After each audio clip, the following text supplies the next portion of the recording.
गंगाधर भगवान की जय। भगवान महादेव गंगा जी को छोड़ दिए।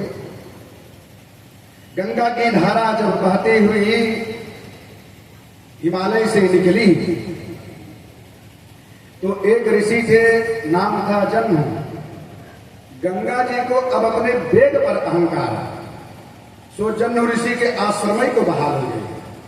जन्म महाराज को क्रोध आया, अंजनी लगाए, गंगा जी को पी लिए। अब भगीरथ के सामने एक समस्या, कैसे तपस्या करके स्वर्ग लोक से लाया, तो महादेव ने अटकाया। महादेव से कैसे भी मना खिला करके जब गंगा अवतरण करवाया, तो जन्नू महाराज ने पेट में रख लिया। तो जन्नू महाराज की तपस्या करते हैं, पूजा करते हैं, खूब प्रशंसा। तो जन्नू महाराज ने भगवती गंगा को अपने कान से पैदा किया। सो गंगा जी का एक नाम हुआ जानवी, और जानवी जी सगर पुत्रों को तारते हुए गंगा सागर में जाकर के मिल जाते हैं। बता रहे हैं कि सगर पुत्रों का उद्धार हो गया।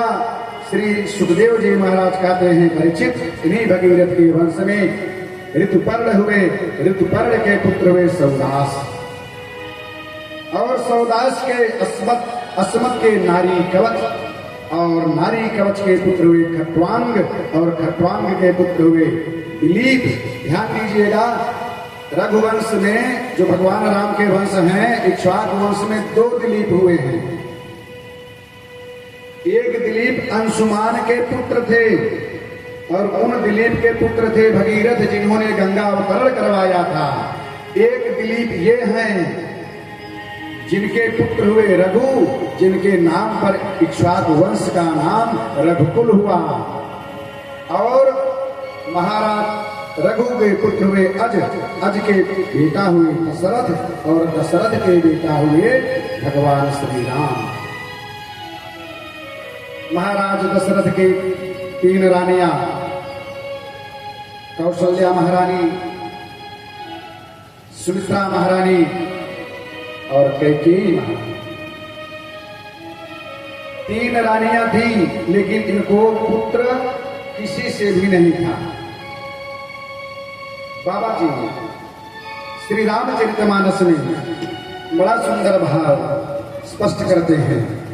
एक बार भूपति मन माहे, एक बार भूपति मन माहे, एक बार भूपति मन माहे, एक बार भूपति मन माहे, गलाने मोरे सुत नाहे, गलाने मोरे सुत नाहे।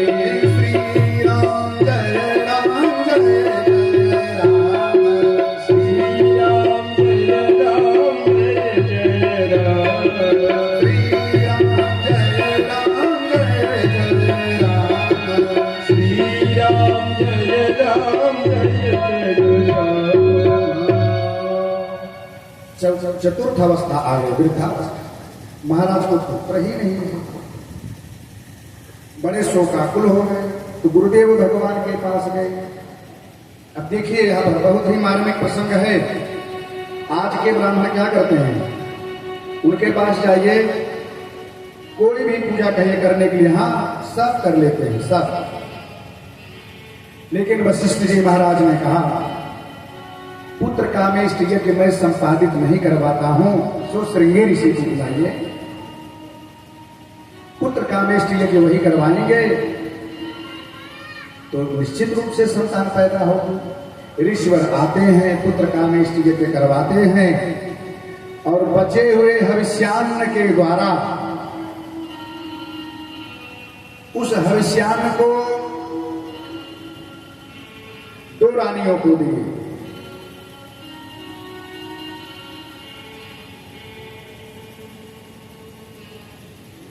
और 1 रानी को नहीं दिए।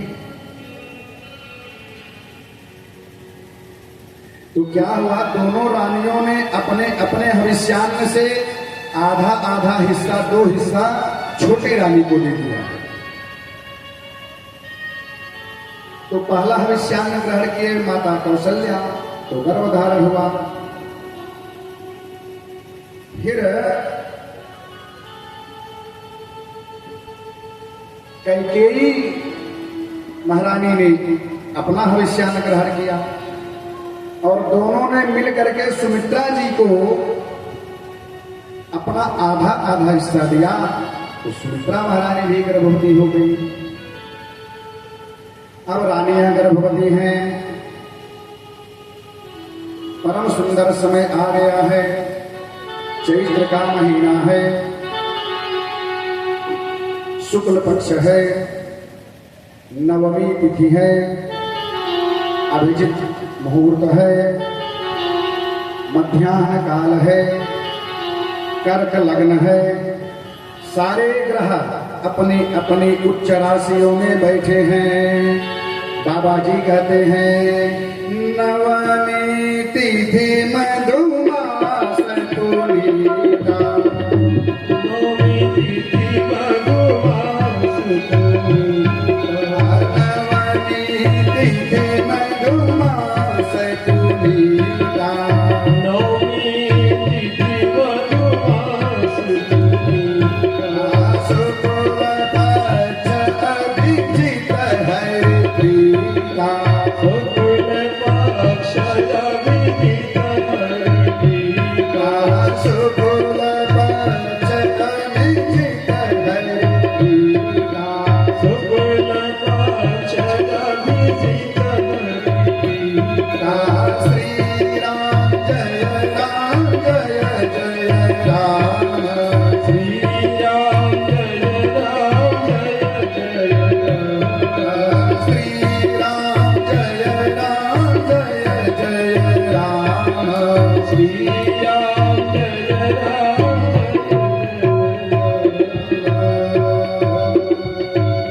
भगवान श्री रामचंद्र जी का प्राकट्य होता है और स्तुति करते हैं। भय प्रगट कृपाला दीन दयाला कौशल्या हितकारी, हर्षित महतारी मुनि मनहारी, अद्भुत विचारी, लोचन अभिराम तनु घनश्याम, निजायुध भुजचारी, भूषण बनमाला नयन विशाला, शोभा सिंधु करारी, माधुरी कर जोड़ी स्तुति तोरी, दीदी करो अनंता, महा पुण्याना दीकराना, वेद पुराण अनंता, करुणा सत सागर सद्गुण रागर, जय गावै स्तुति सहंता, सोममय चलागी जन अनुरागी, भयो प्रकट श्री गंगा, ब्रह्मांड निकाया निर्मित माया, रोम रोम प्रतिवेद कहे, मम और शोभा सिया उपहास, सुन कछिय मति चिर कर, उपजा जब ज्ञाना प्रभु सुगाना, चरित बहुत विलीन चहे, कोई कथा सुहाई मात बुझाई, एक कार्य सुख देन लय, माता पुनि बोले सोमति डोले, तजनुता दया रूपा, जैसी सुलीला अति प्रिय सीता, गजब परमण अनुरूपा, सुनि वचन सुजाना रोदन काला, होई बालक सुर भूपा, चरित जगावै हरिपद पाला, प्रेम परै तव तूपा, चरित जगावै हरिपद पाला, प्रेम परै तव तूपा, प्रेम परै तव तूपा, प्रेम परै तव तूपा। राजा रामचंद्र की जय। सरकार ने जन्म ले लिया। आइए संक्षेप में भगवान श्री रामचंद्र जी की भक्ति यदि प्राप्त करनी है तो 4 सोपान है। तो सबसे पहली सीढ़ी कौन सी है? शत्रुघ्न महाराज की। भाई ऊपर चढ़ना है तो सबसे नीचे वाले से चढ़ेंगे ना, ऊपर तो चले नहीं जाएंगे। तो सबसे छोटे भैया कौन है? शत्रुघ्न लाल जी। तो जब नामकरण हो रहा है तो बाबा जी ने क्या लिखा, जाके सुमिरन तेरे पुनासा, जाके सुमिरन तेरे पुनासा, शत्रुघ्न तेज प्रकाशा, राम शत्रुघ्न तेज प्रकाशा, शत्रुघ्न तेज प्रकाशा, राम शत्रुघ्न तेज प्रकाशा। देखिए शत्रुघ्न का अर्थ क्या है, जो शत्रुओं का नाश कर दे। तो जब आप सबसे पहले शत्रुघ्न के साथ अपना प्रेम जोड़ेंगे, शत्रुघ्न जी की भक्ति करेंगे, तो शत्रुघ्न जी की शक्ति कौन है, स्तुति कीर्ति। तो जब शत्रुघ्न भगवान की भक्ति करेंगे तो आपके हृदय में स्थित जो 6 शत्रु हैं इनका नाश हो जाएगा। और जब इनका नाश हो जाएगा तो शत्रुघ्न जी अपनी प्रिया के साथ हृदय में विराजमान होंगे। तो उनकी प्रिया का नाम है स्तुति कीर्ति। स्तुति कीर्ति का मतलब है भगवान की कीर्ति के गुणगानों को श्रवण करना। और जब आपके हृदय में स्तुति कीर्ति देवी का उदय होगा तब आप भगवान की कीर्तियों को सुनना प्रारंभ कर देंगे। तो आपके हृदय में भक्ति का प्रथम सोपान उदय होगा। अब दूसरी सीढ़ी पर चलते हैं। दूसरी सीढ़ी पर कौन विराजमान है, श्री लखनलाल जी, लक्ष्मण।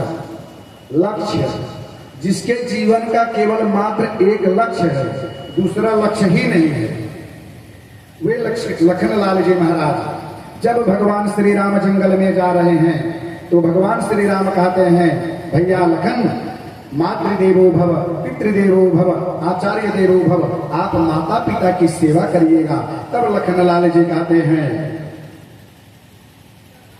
बाबा जी ने बड़ा सुंदर भाव स्पष्ट किया, मोरे सब ही एक तुम स्वामी, मोरे सब तुम स्वामी, दीन बंधुर अंतर्यामी, दीन बंधुर अंतर्यामी, दीन बंधुर अंतर्यामी, दीन बंधुर अंतर्यामी। करे माता रामो मद पिता रामचंद्र।